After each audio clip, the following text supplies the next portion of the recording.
Hi friends, ഇന്ന് ഞങ്ങൾക്കൊരു special ദിവസമാണ്. ഇന്ന് ഞങ്ങളുടെ പാടുമോളുടെ പിറന്നാളാണ്. അപ്പോൾ രാവിലെ തന്നെ നേരത്തെ 2 പേര് എഴുന്നേറ്റ് വന്നിട്ടുണ്ട് പിറന്നാൾ ആഘോഷിക്കാനായിട്ട്. ഇപ്പോൾ ടി വിൻ്റെ മുമ്പിലാണ് രാവിലെ തന്നെ 2 ആൾക്കാരും. അല്ലെങ്കിൽ ഈ നേരത്തോട് നീക്കാറില്ല. രാവിലെ 9 മണി കഴിയാണ്ട് പാടു നീക്കൂല. അപ്പോൾ രാവിലെ എല്ലാവരും പുറപ്പെട്ട് ചുനി പാടിൻ്റെ ഫ്രണ്ടാണ് അപ്പോൾ അവന് നമ്മുടെ കൂടെ ഉണ്ടായിരുന്നു. ഞങ്ങളുടെ റൂമിൻ്റെ അടുത്തുള്ള ഒരു തൃച്ചംബരം ക്ഷേത്രത്തിലേക്കാണ് പോകുന്നത്. അപ്പോൾ ആൾ രാവിലെ അത്യാവശ്യം അലമ്പാണ്. നടക്കാൻ വയ്യ, എടുക്കണം എന്ന് പറഞ്ഞിട്ട് അലമ്പുണ്ടാക്കിക്കൊണ്ടിരിക്കുകയാണ്. കുറച്ച് ദൂരമുണ്ട്, ഒരു 1/2 കിലോമീറ്റർ നടക്കാനുണ്ട്. ഇച്ചു ഫുള്ള് പവറായിട്ട് നിൽക്കുന്നുണ്ട്. ഇച്ചുവിന് ഭയങ്കര ഇഷ്ടമാണ് ഇങ്ങനെ രാവിലെ പുറത്തു പോകാനൊക്കെ.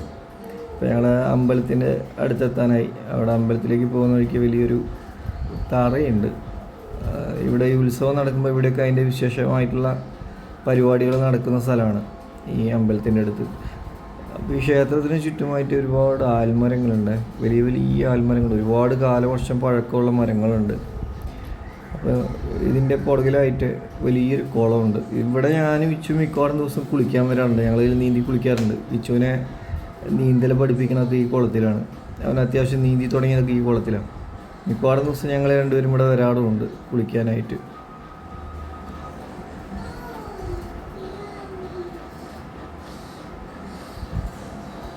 അങ്ങനെ ഞങ്ങൾ ക്ഷേത്രത്തിലേക്ക് കയറി. അത്യാവശ്യം വലിയ അമ്പലം തന്നെയാണ്. തളിപ്പറമ്പിലുള്ള ഏറ്റവും പേരുകെട്ട അമ്പലങ്ങളിലൊന്നാണ് തൃച്ചംബരം ശ്രീകൃഷ്ണ ക്ഷേത്രം എന്ന് പറയുന്നത്.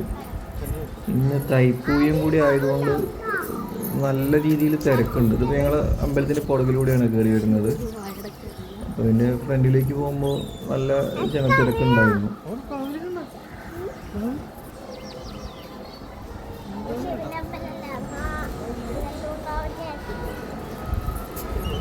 അങ്ങനെ ഞങ്ങൾ ക്ഷേത്രത്തിന് അകത്തേക്ക് പ്രവേശിച്ചു. ദർശനമൊക്കെ കഴിഞ്ഞ് പുറത്തിറങ്ങി കഴിഞ്ഞാൽ ഈ ക്ഷേത്രത്തിൻ്റെ പ്രത്യേകത എന്താ വെച്ചാൽ ഇതിന് ചുറ്റുമായിട്ട് വേറെ കുറേ ചെറിയ ചെറിയ ക്ഷേത്രങ്ങളുണ്ട്. അപ്പോൾ ഇതിൻ്റെ ഫ്രണ്ടിലായിട്ട് തന്നെ ഒരു കുളത്തിലൊരു ദേവീൻ്റെ ക്ഷേത്രമുണ്ട്. ചുറ്റും കുളം, അതിൻ്റെ നടുക്കിലായിട്ടൊരു ക്ഷേത്രമുണ്ട്. ഇവിടെ ആദ്യം തൊഴുതിട്ട് വേണം അകത്ത് കയറാനെന്നാണ് പറഞ്ഞു കേട്ടിട്ടുള്ളത്. പിന്നെ അതിന് ചുറ്റും അതിൻ്റെ ഉള്ളിലും അമ്പലത്തിൻ്റെ ഉള്ളിലും കുറേ മരങ്ങളും ഐതിഹ്യങ്ങളൊക്കെ ഒരുപാടുണ്ട്. പിന്നെ ഈ അമ്പലത്തിൻ്റെ പ്രത്യേകത എന്താ വെച്ചാൽ ഈ ബലി ഇടുന്ന ഒരു അമ്പലം കൂടിയാണ്. ഇവിടെ മരിച്ച ആൾക്കാർക്ക് ബലിയിടാനുള്ള സൗകര്യം ഈ അമ്പലത്തിലുണ്ട്. അതിനൊക്കെ ഒരുപാട് പേര് അവിടെ നിൽക്കുന്നുണ്ടായിരുന്നു. പിന്നെ അന്നദാനമുണ്ട്. ഞങ്ങൾ അവിടെ നിന്ന് കഴിഞ്ഞിറങ്ങി എൻ്റെ അടുത്തുള്ളൊരു ഹോട്ടലിൽ പോയി 2 വട കഴിച്ചു. എല്ലാവരും കൂടെ ഇഡ്ഡലി സാമ്പാർ ഞങ്ങൾ വീട്ടിൽ നിന്ന് കഴിച്ചതാണ്, വീട്ടിലുണ്ടാക്കിയതാണ്. അപ്പോൾ അത് കഴിഞ്ഞ് ഞങ്ങൾ ഉച്ചക്കത്തെ പ്രിപ്പറേഷൻ മാറി. അപ്പോൾ ജെസു അത്യാവശ്യം പച്ചക്കറിയും കൊണ്ടുള്ള വിഭവങ്ങൾ ഉണ്ടാക്കാൻ തുടങ്ങി. ആദ്യം അവിയലുണ്ടാക്കിക്കൊണ്ടിരിക്കുകയാണ്. എല്ലാ പച്ചക്കറിയും ഉണ്ട്. കണ്ടെന്നുണ്ടോന്ന് ഇട്ടിട്ട് പച്ചക്കറിയും കൊണ്ട് ആദ്യം അവിയലാണ് ഉണ്ടാക്കാനുള്ള തുടക്കം.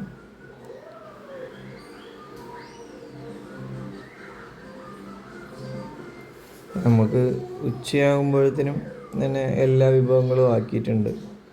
കിച്ചടി, പച്ചടി, അവിയൽ, തോരൻ, അച്ചാർ എല്ലാമായിട്ട് ഞങ്ങളെല്ലാം ഇലയിട്ട് ഊണ് കഴിക്കാനിരുന്നു.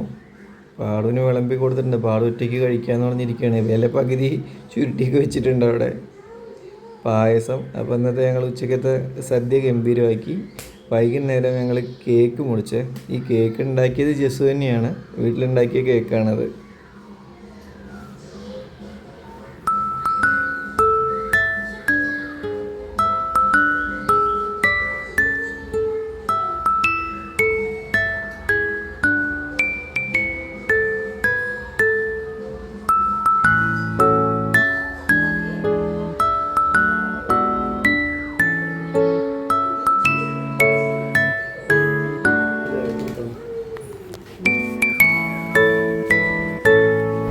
ഹായ് ഫ്രണ്ട്സ്, അപ്പോൾ ഇതൊക്കെയാണ് ഞങ്ങളുടെ ഇന്നത്തെ വിശേഷങ്ങൾ.